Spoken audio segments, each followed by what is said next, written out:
Llegados a este punto, estamos en condiciones de definir las razones trigonométricas de un ángulo agudo cualquiera en un triángulo rectángulo de la manera siguiente. Tendríamos nuestro triángulo rectángulo, el ángulo de 90 grados, y los dos ángulos agudos, puede ser este o puede ser este. De manera que la definición de razones trigonométricas comienza con la definición de seno de un ángulo agudo cualquiera en un triángulo rectángulo, y la definición es longitud del cateto opuesto al ángulo dividido entre la longitud de la hipotenusa. De la misma manera, el coseno de un ángulo agudo en un triángulo rectángulo cualquiera es, por definición, la longitud, la medida del cateto contiguo a ese ángulo dividido entre la longitud de la hipotenusa.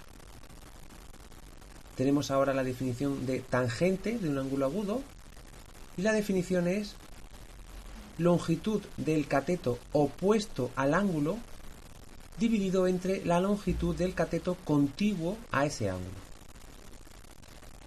La cosecante de un ángulo agudo cualquiera es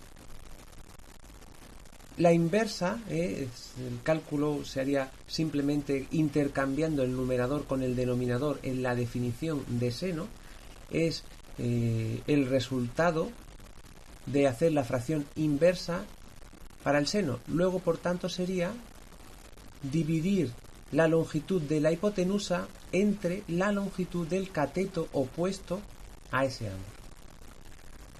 De igual manera, la secante es la razón trigonométrica inversa del coseno, y por tanto sería dividir la longitud de la hipotenusa entre la longitud del cateto contiguo a ese ángulo.